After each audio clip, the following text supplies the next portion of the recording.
That area has been on our radar a long time. Finally getting the work done. I think we're a lot like everything, maybe running a little bit long. What's your anticipation I of told finishing? Trevor's saying February. February? Project should be complete, Okay, depending on weather and resurfacing and things like that, but that's the intent. okay. So change order amount, $79,400.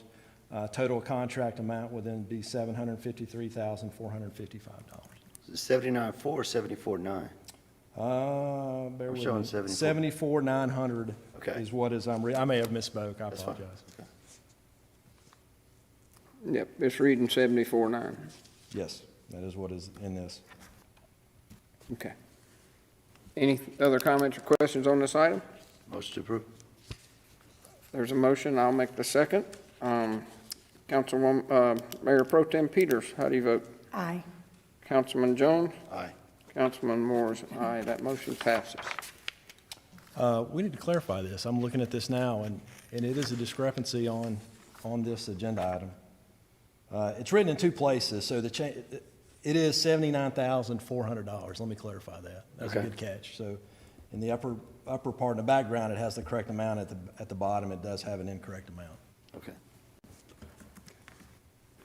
Duly noted. Mary, got it?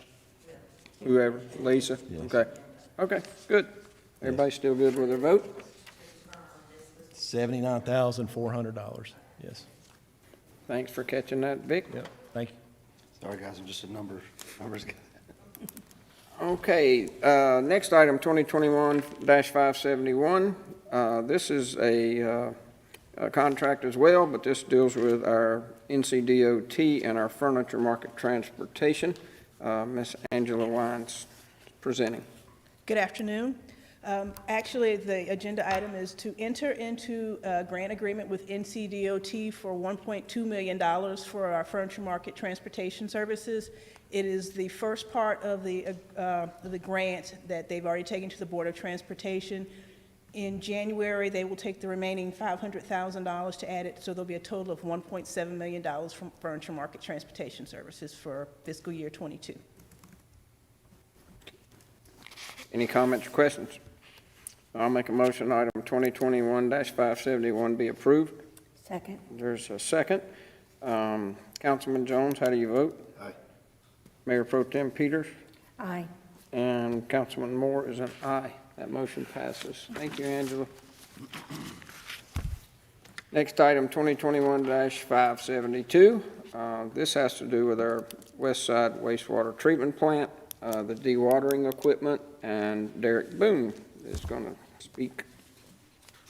Okay, this is for the pre-purchase of sludge dewatering equipment that will be installed under a future contract that's going to be put out for bid for the West Side wastewater treatment sludge dewatering system improvement project. It is currently under design by Stantec, and council approved that maybe a month and a half ago. The current dewatering equipment at the West Side plant was renovated in the mid-1990s. There have been ongoing maintenance problems with that dewatering equipment and is approaching the end of its useful life. The existing dewatering equipment consists of a single centrifuge, polymer feed system, sludge conveyor, truck loading system, and odor control system that is undersized for that building. And so currently when we dewater the sludge, it is then hauled to our East Side wastewater treatment plant where it is incinerated for disposal. On October 1st, 2021, Purchasing Division released for bids the West Side wastewater treatment sludge dewatering procurement for the equipment, and it included the pre-purchase of a centrifuge, a polymer feed system, and an incline screw conveyor. A total of 4 bids were received, and the lowest responsible bidder is Alpha Lavelle in the amount of $693,168. Engineer's cost estimate for this equipment was $760,000. And so our Public Service Department is recommending approval and award the contract to Alpha Lavelle in the amount of $693,168. So additional information. As you'll see in the letter of recommendation from our engineer, that there was a lower bidder, and that was GEA at $591,000.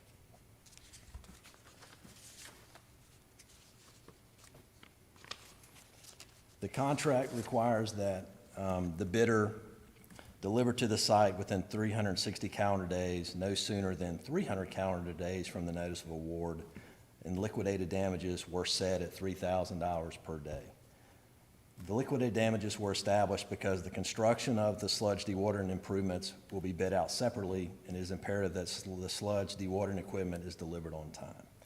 If the equipment is delayed, the city could be held responsible for delays by the contractor performing the construction of the sludge dewatering improvement project, and there could also be additional costs for hauling sludge from the west side wastewater treatment plant to the east side wastewater treatment plant if the existing centrifuge is non-functional during this time period, which could happen because we're dealing with aging equipment at that facility. So during the bidding period, there's a questioning section during that bidding period. The question was asked by GEA if we would reduce the LD amount. And we addressed it through addendum that the liquidated damages shall remain as specified, and GEA acknowledged the addendum. And so bids were received, and then in GEA's bid or proposal, they stated the following: please see our terms and conditions, proposed amendment clarifying the liquidated damages. We do not agree that the liquidated damages amount is reasonable in any way for this type of equipment contract. And then with additional wording, they then tried to alter the liquidated damages and try to set a cap on it. So we then, with our purchasing division, had a conference call with GEA and included our engineer. And then during that meeting, GEA was told that the city could not deviate from the liquidated damages. And then GEA submitted a revised bid, and then in that, it stated the following: LDs only for unexcused delays not to exceed 10% in the aggregate of the bid price. So then tried to cap the LDs. And so the feeling is they were then trying to alter the terms and conditions of the contract. And so on December 6, 2021, purchasing sent a letter, informed GEA that we were, High Point and GEA, unable to reach an agreement regarding the terms and conditions of the bid, and that the city of High Point will be going to the next lower bidder for this project. And so GEA then submitted a protest on December 9th. Bobby Fitzjohn then responded back, basically saying that, that we cannot change the original terms and conditions of the contract, and that we were moving forward with the second lowest bidder. And I know that purchasing is here. Is there anything you wanted to add, Eric, on that? I will add that the representative from GEA plans to be here at the council meeting on Tuesday. I believe it's on Tuesday. I know he'll be allowed his 3 minutes or whatever. I just wanted to add that it specifically says in our bid documents, the attachment of any additional terms and conditions by any vendor or bidder is expressly rejected and shall not be incorporated into the bid. Attachment of any additional terms and conditions grounds for rejection of the bid by the city. We feel that we have done everything properly according to statutory requirements. Johnson and the mic, the public can't hear you. I think they can. You speak pretty good. Yeah.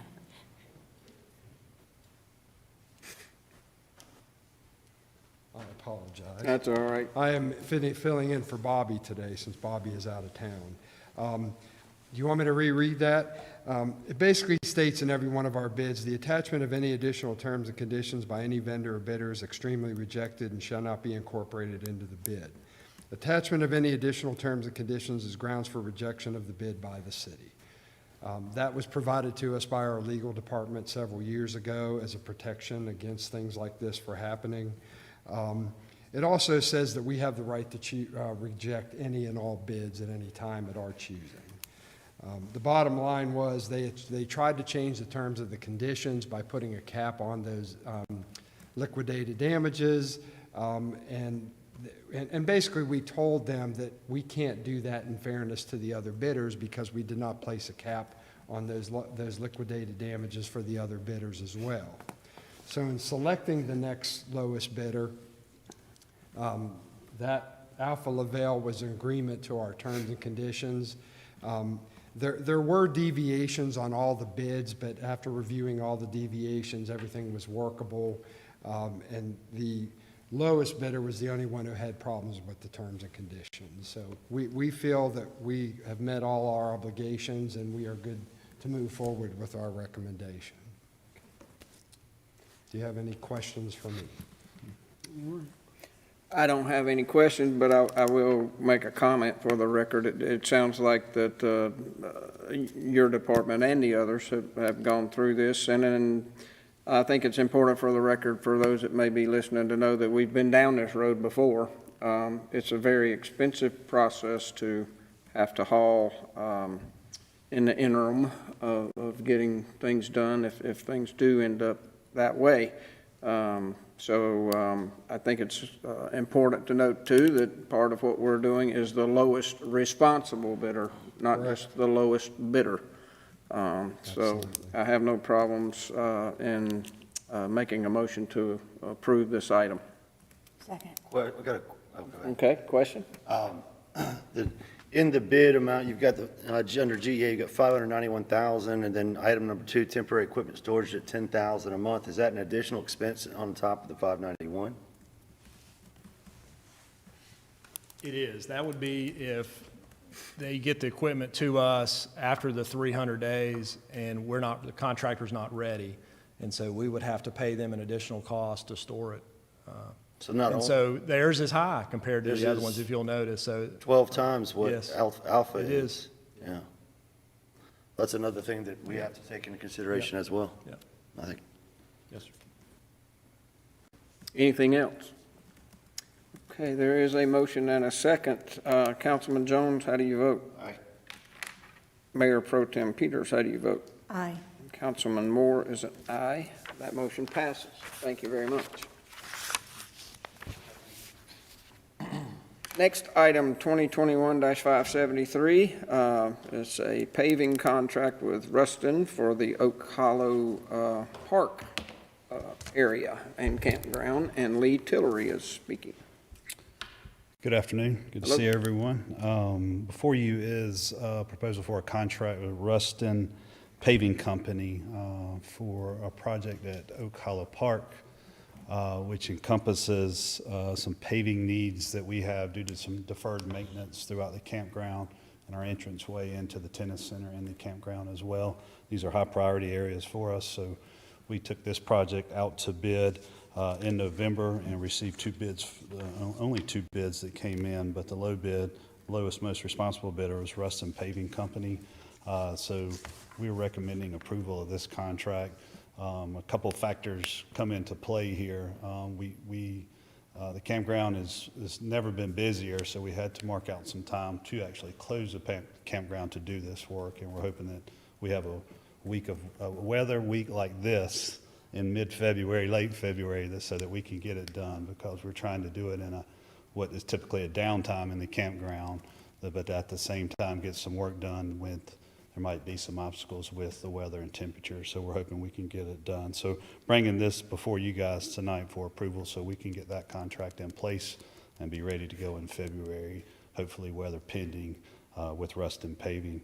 The areas that are included in this particular contract to repave are the entryway into Oak Hollow Park from Centennial all the way down to the campground, and this includes the parking lot that adjoins the outdoor tennis courts, and this is all the asphalt that's around our maintenance building and indoor tennis center, which is probably the biggest area of need. And this also encompasses Section C, which is a far back area in our campground, our most popular area of campground, and probably as far as the camping area is the area that needs the most work as well. So happy to answer any questions you guys may have. Anyone? Lee, I've got just a couple quick ones. Last time this was done, do you know? I do not. Okay. It's been a while. Been a while. Yeah, it's been a while. And weather-wise, certainly hope it goes the way you need it to go, but if it doesn't, do you have some alternative dates? Yeah, set? we do. I mean, we can still do it with people in the campground. Obviously, it would be a little bit more difficult to do that, especially with kind of one way in and one way out of the campground, Brett. And so hopefully this will work out. Now, we've carved off about 6 weeks into March too. So, we think the work will only take about 2 weeks once we get in there. So hopefully we'll have some good weather within that time period to get it done.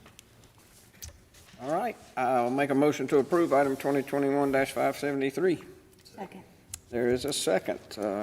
Mayor Pro Tem Peters, how do you vote? Aye. Councilman Jones? Aye. Councilman Moore is an aye. That motion passes. Thank Thank you, you. Lee. Let's see, let me turn the page here. All right, next couple items are in the same vein, but we'll start with 2021-574. This is a resolution for the sale of city-owned property at 302 and 309 Park Street. Kim Thorpe. Hello. We have American Property Services Company. They've offered $10,000 for 2 city-owned vacant lots at 302 Park Street and 309 Park Street. These were tax foreclosure properties. We'd like to get council approval to sell these at the upset bid procedure. We do these pretty routine. Any comments or questions? I do have a question. Sure. I'm just curious, and I'm sure it's somewhere on the website that we can find, but I wanted to ask you, is there somewhere on the website that we can find, like, what properties the city owns that may ever go for sale, so that people kind of? That has not been set up yet. I know Okay. there's talk about that and the procedure for that. So how do people know if something, they can make a? There is a list of people that when the foreclosure sale occurs at the courthouse, that we are notifying them. How do and, they get on that list? They let me know. Oh, Now so that- anybody can get on that list? Yes. Oh, Yeah, okay. and I have about 41 people on that list right now, and that is just strictly when they go to the courthouse for sale. So this is someone who saw them at the courthouse, and then Okay. when they got to us later on, they came and asked us about buying them. Okay. And did you have any questions otherwise? No, I think that was my only one. Okay. Good question. Okay, because I just think for fairness, it'd be a great opportunity for a lot of people to know, because people might be interested in an investment or whatever they might want to, do it with, but. We're having more and more interest. Okay. The city doesn't need these properties. They're serving properties. You need to get them back on tax. Right, absolutely. Okay, super. All right, thank you. Okay. I'll make a motion to approve item 2021-574. Second. There is a second. Mayor Pro Tem Peters, how do you vote? Aye. Councilman Jones? Aye. Councilman Moore is an aye. That motion passes. Next item, 2021-575, is also resolution on city-owned property selling, and it is at 1220 Carter Street. Yes, this is William Dockery has offered $7,000 for this lot at 1220 Carter Street. This was also a foreclosure property. We'd like to get council approval to also sell this one through the upset bid procedure, which will be advertised for the public to see, so they can upset that bid as well. Any comments?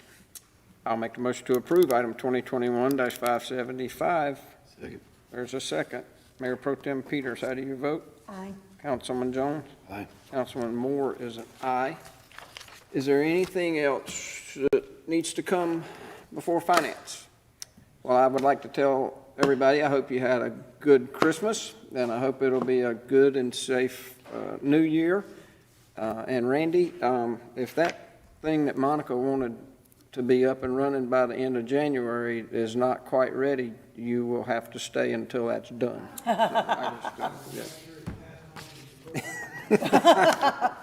All right, this meeting is adjourned.